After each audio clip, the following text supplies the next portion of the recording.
Hello and welcome to Forgotten Temples of Cambodia, yet again with myself, Mr. B.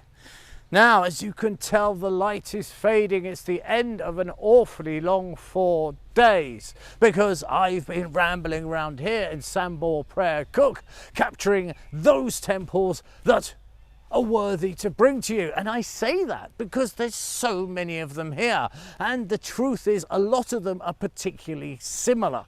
So fundamentally, it was cookie cut made. They made one like this and then there and here and here. So, you know, I've selected the cherries, the best of the crop. And here behind me is a temple with no name. But don't let that dissuade you. Although this is temple number 9, inside, it has something absolutely stupendous. I've done another video on temple number 10, which is just over there, which also, in its heart, has an absolute gem. This is what I've been looking for all this time. And bear in mind, I looked at my bike. I've done nearly 15,000 kilometers. I have traveled through hundreds of temples and Lord knows how many dusty roads. And it's all for this, because at long last, I can actually see the reason why these temples were built. And I'm sure it's going to be an absolute treat for you chaps as well. But first, we need to do the honourable thing. We need to show a bit of respect. And we do that by our quick 360 round to have a look. And then we will dip in and I will show you something wonderful. So here he is, number 9, and he's far from alone. As we go round, you'll probably see the other temples, but what you can also hear is Mr. B getting his crunch. Oh, I love that sound. As I keep saying to you chaps, get out and get some crunch. I assure you, if you can hear that lovely feeling of leaves underfoot, then I'm guaranteeing it. You will go home and you'll feel so much better getting out and about, especially somewhere far away, you know, in the woods or the forests. Really does help ease the stress. Now I'm padding a bit here because there's not an awful lot to see, is there?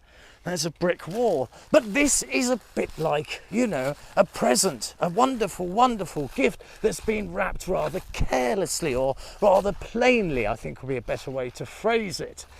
But as I said at the opener, we do have to show some respect here. We do need to see the difference between this temple and others. And this one is obviously rather plain. But as we come round to the doorway, here is where everything changes. And what I have for you in here is a goddess. And that is the goddess Durga.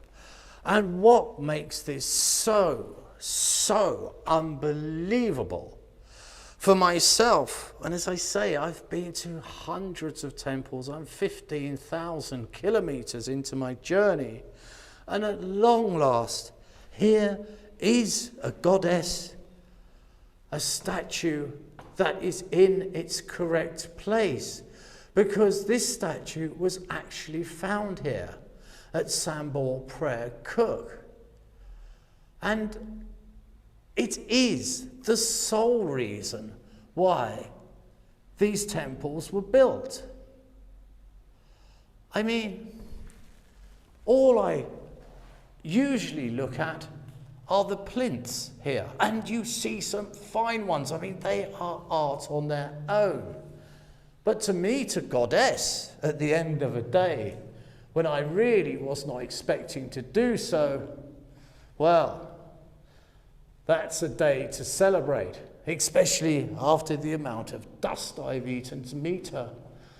Unfortunately, as you can probably see, her head has gone, but that is no surprise. For the Khmer Rouge occupied this area, it was proliferated with landmines, and it's only in very recent times that we're able to access here, for those landmines have been cleared. And what the Khmer Rouge used to do was find a statue and take its head off. And if it wasn't the Khmer Rouge even before that, I must be fair. Actually, do I have to be fair to the Khmer Rouge? No, I don't. But we must be historically correct. Well, as correct as I can be. And even before the KR took over, the looters were plying their trade, and they went nuts around here.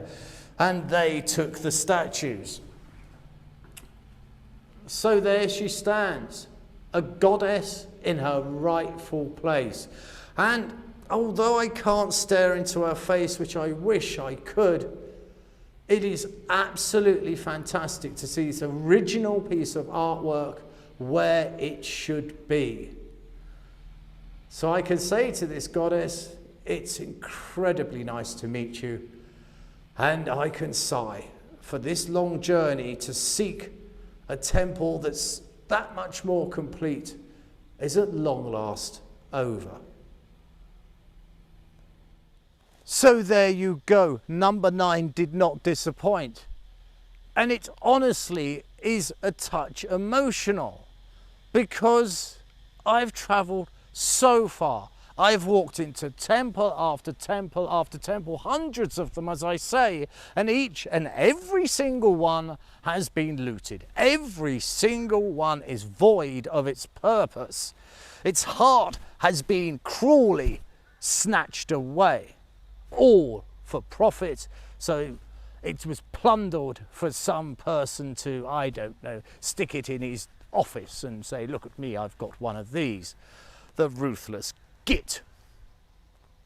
So it lightens my heart and it cheers me no end that at long last I could walk through this door and gaze upon a god, a deity, and say hello and say, do you know what? I've travelled an awful long way to meet you, but at long last we have met. This has been Mr. B, Forgotten Temples of Cambodia.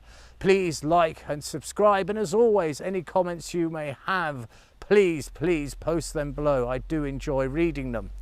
So until next time, when I ask you to take my hand and I whisk you off to some foreign land, please take the very best of care. And as always, I wish you nothing but good health.